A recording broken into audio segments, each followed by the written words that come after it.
Welcome to Full Circle Ancestry and the German Ancestral Heritage Series.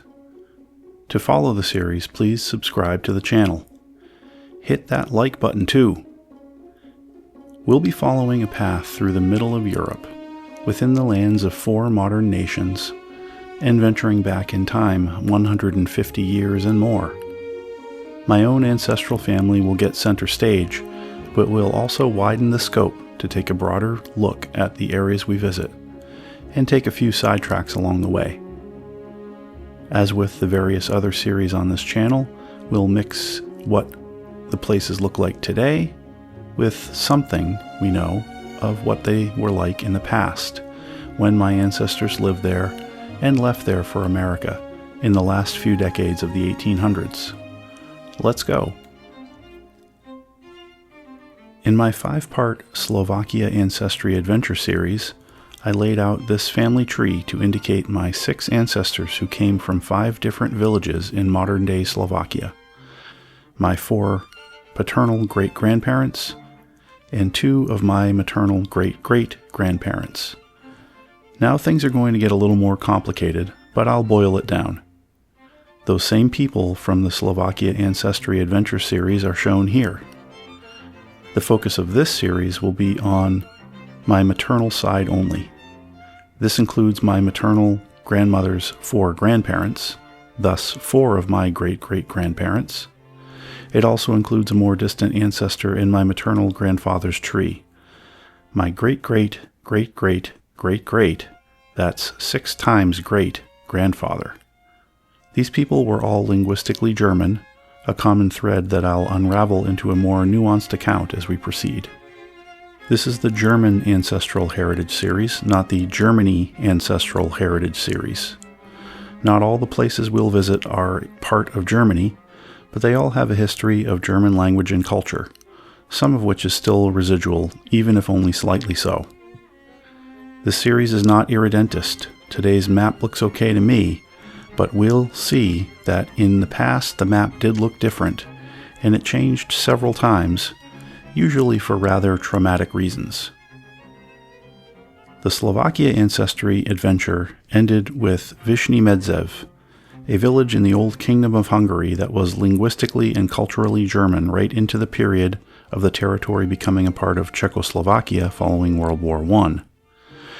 I have produced a lot of content on my roots in modern-day Slovakia in general and Vyšný Medzev specifically. See the links in the description. So I'll spend no more time on it here except to use it as a segue into the rest of my family's German heritage that will be the focus of this series. The series will work essentially from east to west. Since we've already covered Vyšný Medzev, let's talk about the small village of Žebráky in the Czech Republic.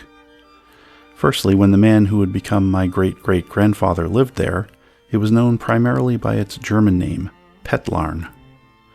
And the land was not yet the Czech Republic, aka Czechia, or even the predecessor Czechoslovakia. Petlarn was then part of the Kingdom of Bohemia, which in turn was part of the Austro-Hungarian Empire, and had been in the Habsburg monarchy since 1526. I would be approaching Czechia from the west. Let's land this plane first, then hop into a car. Coming across the border with Germany near the Bavarian town of Bernau. It was a chilly but pleasant morning to start the drive. A heavy fog laid across the countryside for a time. Could this be a spooky portent of what awaited?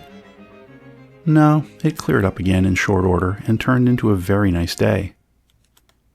At the border crossing, I got only a pitiful picture of the sign welcoming me to Česká republika, and was immediately greeted by some roe deer out for their morning walk. This route would also take me through Písarovo Vesce, which Georg Janka's mother came from based on his baptism record, which we'll get to shortly. It is a tiny village with no common space and nothing but a couple of dozen residential houses. So I stopped merely for a moment before continuing. Now I would drive toward Žebráky almost due south, albeit with plenty of twists and turns. The roads in this area are mostly always tree-lined, sometimes feeling like being in a primordial forest, but most of the time open enough to take in the lovely surroundings. I knew from looking at satellite maps that I would be getting onto some dirt roads, but I didn't realize they would be quite so tight and exclusively single lane. If someone were to come the other way, it would be tricky to find the space to pass. The narrow dirt lane led me to this location, a sign marking my entry into Bažantov, also referred to by its German name, Vozant. The Czech name means pheasant. The German seems to refer to someone's name from long ago. Interestingly, Bažantov doesn't actually exist anymore, and I'll have more to say about its disappearance in a moment. I excitedly continued down the path until I came to this tree, which had inconveniently fallen across the road and left me no choice but to back up a considerable distance until I found a spot wide enough to get turned around. Frankly, a little bit flustered, I decided to make my way to the biggest town in the district, Takov, which will be featured in the next episode. While having paused to regroup and adjust the plan on the ground in the Czech Republic, let's take the time to spell a couple things out, namely who was Georg Janka and what is this area that he came from, full of disappearing villages. Finding out where Georg Janka came from led me on a merry chase after records both sacramental and civil, an experience which will be familiar to anyone who has done deep ancestral research. Finding many of his basic U.S. records was straightforward, working backwards from my grandmother Eleanor to her father Joseph, and to his father from there. But he was known in all these records as George Yanker. U.S. Census records from 1900 to 1920 consistently listed George Yanker as being from Austria, speaking German, and immigrating in 1889 or 1890. A Pittsburgh marriage license docket lists George Janka marrying Magdalena Heckel on 27 September 1892. In 1920, they were listed as living on Chiota Street in Pittsburgh's Bloomfield neighborhood, and as owning their own house. The Allegheny County Registrar of Deeds shows that property purchase filed on 18 September 1919, and the grantor of the deed was listed with both of the names George Yanker and George Janka. His 1923 death certificate, attested by his widow, gave his birth date as 25 March 1869. They are buried at St. Augustine Cemetery in Shaler Township, north of Pittsburgh, and some cemetery payment records indicate a name of Georg Janka, although George Yanker is displayed on his headstone. Finally, Diocese of Pittsburgh's Sacramental Records Archive provided an index entry indicating that their marriage on 27 September 1892 was held at St. Augustine Church in Pittsburgh's Lawrenceville neighborhood, lists his name as Georg Janka from Petlarn, Bohemia. I earlier referred to Bohemia, part of the Austro-Hungarian Empire, when Georg was born in 1869. The village of Petlarn, with a little more than 600 inhabitants at the time, sat on the western edge of Bohemia near the border with Bavaria, which was soon to be incorporated into United Germany. At the time, much of the periphery of Bohemia was largely inhabited by German speakers, a legacy of migration that had started 800 years prior. Petlarn was one of those German villages. I had never previously tried to find church records from the modern-day Czech Republic, but I had relatively quick success in finding Georg's baptism record at the Porta Fontium website. He was baptized on 25 March 1869 as Johann Georg, likely with the intent of using Georg as his Rufname, the name he would be regularly called. His parents, Johann and Anna, lived in house number 2. This 1836 map shows house number 2 being on the northwest edge of the village and associated with the name Georg Janka, who was my great-great-grandfather's grandfather. Having identified his origin, I planned a journey to visit his homeland, which he left somewhere around the age of 20. I soon ran into a fascinating finding. Although Žebráky itself was intact, many of the villages that had surrounded it in Georg's day had vanished. The story of their disuse and ultimate destruction is an engaging one, but I'll keep it brief for the purpose of this episode. Many years after Georg Janka immigrated to America and became George Yanker, the German presence in what was by then Czechoslovakia was used as a justification for Hitler to take the place over. This was a final prelude to World War II, which was not kind to the Czechs or the Slovaks. They started out under a National Socialist thumb and ended up under a communist one. The restored post-war Czechoslovak government took the measure of forcibly evicting roughly 3 million linguistic Germans into Germany proper. Petlarn was now Žebráky without any doubt, with Czechs backfilling the evicted inhabitants. The population in the border region of Czechoslovakia was so reduced that many small villages, including several immediately surrounding Žebráky, were eventually destroyed. This was partly because there were too few people to backfill and maintain all the abandoned places. Also, once the communist regime was in full control, they preferred having a less populated buffer zone near the border with what was to become West Germany. Why Žebráky was among the spared is unclear, but whatever the reason, I was here to see it in its current state, plus something of the remains of those surrounding defunct areas as well. Hence my attempt to drive through the forested area that had been the village of Bažantov Vozant, aborted by the fallen tree. Having spent time clearing my head in Takov, I was ready to make my way to Žebráky, and my approach would now be on a paved road that would also take me through the former site of Poreo Poršau. In fact, this was the location of the church that also served Žebráky/Petlarn and Bažantov/Vozant. The Roman Catholic Church of St. Bartholomew was the baptism location of Georg Janka. The interpretive sign indicates that a brief attempt was made in 2013 at an archaeological dig on St. Bartholomew, but it was not completed. Another church sat on the high ground between Bažantov/Vozant and Poreo/Poršau, and that was the cemetery church of St. Anna. Its ruins still stand, getting more dilapidated as time and the weather take their toll. At this point, the ruined church has no roof remaining at all.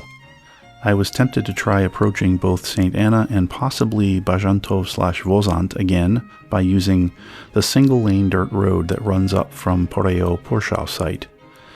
But a farm tractor with massive cylindrical bales of hay sticking out in all directions was tooling down the path toward me as I parked my car to look around. This dissuaded me completely. Turning westward, Žebráky comes into view. Only a couple minutes' drive, and I was there. It was a quiet morning with little activity as I walked the streets around the lens-shaped center of the village. There are stone memorials, a maypole, and one of these.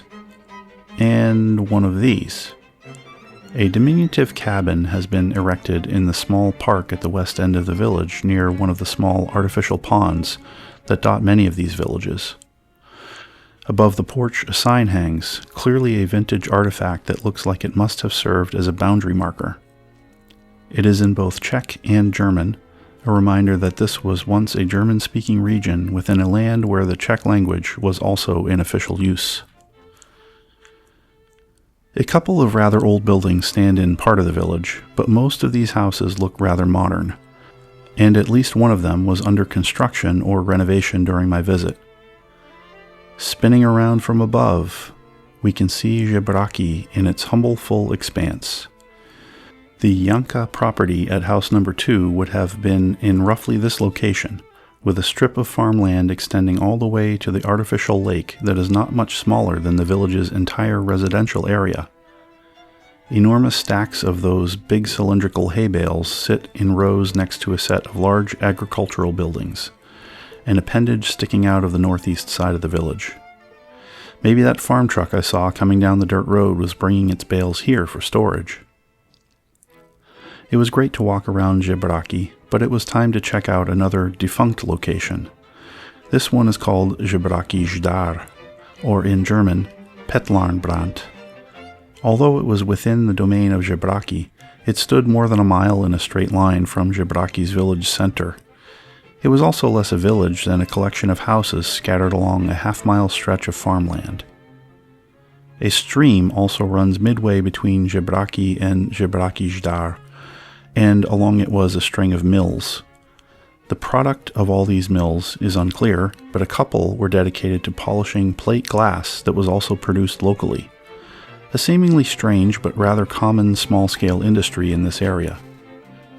According to the nice interpretive road sign, the people of Žebráky Zdar in the days that it was better known as Petlarnbrand predominantly worked the land or in these mills. A World War I memorial marks the settlement's location along the roadside. It lists the fallen who served on the Serbian, Russian, and Italian fronts, the main theaters of campaign by the Austro-Hungarian army in the conflict. In a village of something like 180 people at the time, 10 dead young men was a significant sacrifice for the small community. The Güntner surname paid a particularly high price. Beyond the memorial, the lands of Žebráky Zdar are serene. A few of the lots where houses once stood leave a visible impression of solitude among the narrow fields and surrounded by dense forest. It is a strikingly pretty scene. Okay, how about a bonus? One more stop for this episode, and this time we get up close and personal to another abandoned church building. Nové domky, or Neue Häusel in German. Translated directly to English, they both mean new houses. Didn't have many houses at all anymore. It avoids being ranked as a defunct village, but today a few dozen people live there compared to more than 700 in pre-World War II days. Its attraction for me is the former Church of the Visitation, another roofless shell similar to St. Anna's, but sitting right alongside a paved road, making it an easy stop. In front of the church is also another war memorial for the fallen of the village during World War I. The doorways are wide open, and you can walk right in. It is starkly beautiful. Writings I have found indicate that the people of Žebráky Zdar / Petlarnbrand would often have attended this church regularly, as it was perhaps more accessible than St. Bartholomew in Poreo / Purchau. Behind the church is the village cemetery. Recovered from the overgrowth in 1993, it seems that the cemetery grounds, as well as that of the church, are reasonably maintained, at least to the extent that the grass is not badly overgrown. In the cemetery at Nové domky / Neuhäusel stands a sign that reads in German, "Homeland, I remember you always, where once I was happy and joyful." I suppose it was intended to speak primarily to those Germans who were forced to leave Czechoslovakia after World War II ended. But I think it also speaks to those like Georg Janka, who left on their own volition, in search of a new life in a new world. They left behind family and friends and took great risks, luckily for me. I hope you enjoyed this inaugural episode of the German Ancestral Heritage Series. Each main episode will tell the story of one of my ancestors and will be accompanied by a companion Perspectives episode that will feature more from the region or just go off on a historical tangent. Please subscribe to the channel, press the like button, and consider supporting the channel as listed in the description. I'll be with you again soon. Take care.